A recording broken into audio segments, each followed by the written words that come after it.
Hello' everyone, আকৌ এটা নতুন ভিডিঅ'লৈ তোমালোকক সকলোকে পুনৰবাৰ অসম কুইক চেনেললৈ স্বাগতম জনাইছো। যেহেতু তোমালোকক যোৱাকালি কিন্তু সমৰ্থ পৰ্টেলত ইউজিৰ অৰ্থাৎ বিএ, বিএসসি, বিকম, বিসিএ লগতে বিবিএ এই সকলোবোৰ কোৰ্সৰ কিন্তু ফাৰ্ষ্ট ৰাউণ্ডৰ মেৰিট লিষ্ট ইতিমধ্যে কলেজ বা ইউনিভাৰ্চিটিৰ ফালৰ পৰা প্ৰকাশ পাইছে বা তোমালোকে সমৰ্থ পৰ্টেলত গৈ কিনে ইণ্ডিভিজুৱেলি কলেজ বা ইউনিভাৰ্চিটিৰ তোমালোকে মেৰিট লিষ্ট হয়তো চাব পাইছা। এইটো মেৰিট লিষ্টত বহুত ছাত্ৰ-ছাত্ৰীৰ নাম আছে বা বহুত ছাত্ৰ-ছাত্ৰীৰ নাম নাই।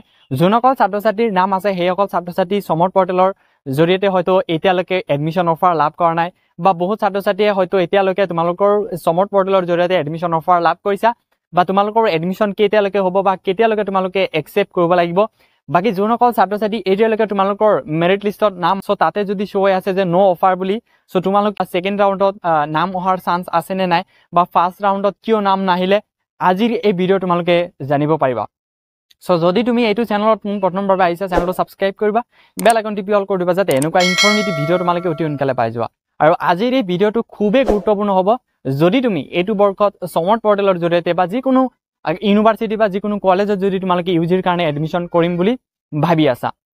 সো মেইন কথাটো হ'ল যে যোনসকল ছাত্ৰ-ছাত্ৰী তোমালোকৰ প্ৰথম মেৰিট লিষ্টত নাম আহিছে, সো তোমালোকে যেহেতু সমৰ্থ পৰ্টেলৰ জৰিয়তে ৰেজিষ্ট্ৰেশ্যন কৰিছা, সো সমৰ্থ পৰ্টেলত কিন্তু অলৰেডি তোমালোকৰ এতিয়া কোনটো কলেজৰ ফালৰ পৰা তোমাক অফাৰ কৰিছে সেইটো কিন্তু এতিয়ালৈকে চাব পাৰিছা বা হয়তো বহুত ছাত্ৰ-ছাত্ৰী লগ ইন কৰা নাই, বহুতে মেছেজ কৰি আছিলে যে আমাৰ এতিয়ালৈকে অফাৰ লেটাৰ পোৱা নাই। সো যোৱাকালি কিন্তু এই অফাৰ লেটাৰটো কোনো কলেজৰ ফালৰ পৰা অফাৰ কৰা নাছিলে, ইতিমধ্যে কিন্তু এতিয়া বহুত ছাত্ৰ-ছাত্ৰী কিন্তু অফাৰটো লাভ কৰিছে।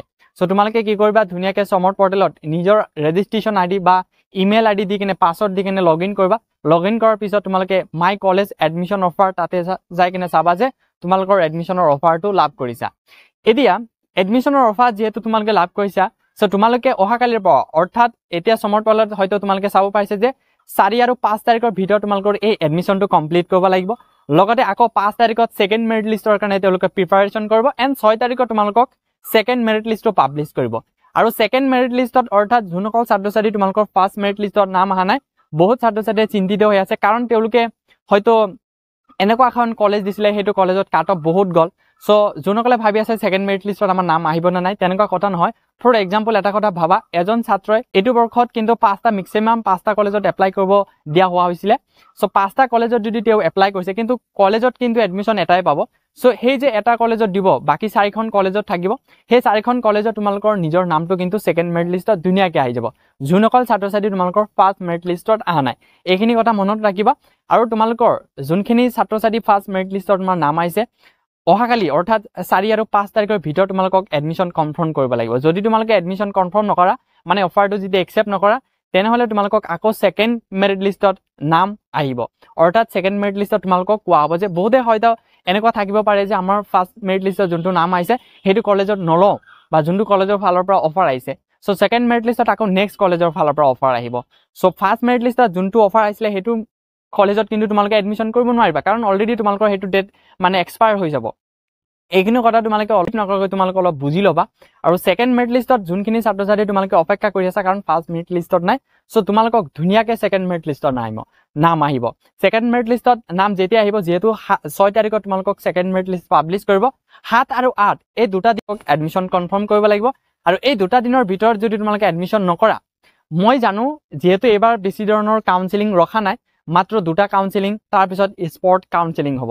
সো এই 2টা কাউন্সেলিঙৰ ভিতৰতে সকলো ছাত্ৰ-ছাত্ৰী কিন্তু এডমিশন ল'ব পাৰিব। বাকী কিছুমান ছাত্ৰ-ছাত্ৰী যদি ৰৈ যায়, সেকেন্ড মেৰিট লিষ্টত যদি নাম নাহে, তেনেহ'লে সেইসকল ছাত্ৰ-ছাত্ৰী যদি কলেজ বা ইউনিভাৰ্চিটিত ভেকেঞ্চি থাকি যায় বা চিট থাকি যোৱা সেইবোৰ ছাত্ৰ-ছাত্ৰীসকলে কি কৰিব পাৰিব, স্পৰ্ট মেৰিট লিষ্টৰ জৰিয়তে তেওঁলোকে এডমিশন কৰিব পাৰিব। হয়তো বহুত ছাত্ৰ-ছাত্ৰী চিন্তিত হৈ আছে যে সেকেন্ড মেৰিট লিষ্টত নাম নাহিলে আমি এডমিশন পাম নে নাই।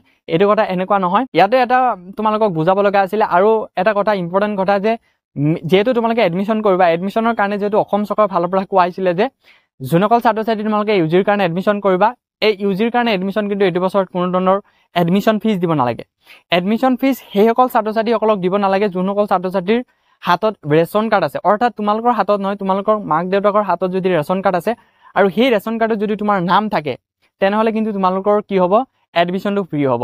যদি তোমালোকে কি কয় এডমিশনৰ ফ্ৰী হোৱাৰ কাৰণে তোমালোকে যদি ইনকাম চাৰ্টিফিকেট দেখুওৱা বা ইনকাম চাৰ্টিফিকেট যদি শ্ব' কৰোৱা, তেনেহ'লে কিন্তু তোমালোকক এডমিশনটো ফ্ৰী নহয়, সো ফ্ৰী ৱেইভাৰৰ কাৰণে তোমালোকক এই ৰেচন কাৰ্ড থকাটো মেণ্ডেটৰী হয় হয়তো বহুতে কৈ আছে যে আমাৰ ৰেচন কাৰ্ড নাই সো আমি কি কয় ফ্ৰী এডমিশ্যনৰ কাৰণে আমি কি কৰিম ইনকাম চাৰ্টিফিকেট শ্ব' কৰিম তেনেকুৱা কথা নহয় যোৱা বছৰ ফ্ৰী এডমিশ্যনৰ কাৰণে ইনকাম চাৰ্টিফিকেট শ্ব' কৰিছিলে বা তেওঁলোকে একচেপ্ট কৰিছিলে এইটো বছৰত যিহেতু অসম চৰকাৰৰ ফালৰ পৰা কোৱা হৈছে যে জাষ্ট ইনকাম চাৰ্টিফিকেট যদি বিপৰীতে যদি তেওঁলোকৰ ৰেচন কাৰ্ড আছে ৰেচন কাৰ্ড থকা সকলো ছাত্ৰ ছাত্ৰী কি কৰিব এইটো বৰ্ষত ফ্ৰী এডমিশ্যন লাভ কৰিব পাৰিব আশা কৰোঁ এই ভিডিঅ'ৰ জৰিয়তে তোমালোকে হয়তো সকলো বুজি পালা ইয়াৰ উপৰিও যদি কিবা জানিব লগা থাকে নিশ্চয় তোমালোকে কমেণ্ট বক্সত জনাবা মই তোমালোকক হেল্প কৰিবলৈ চেষ্টা কৰিম ধন্যবাদ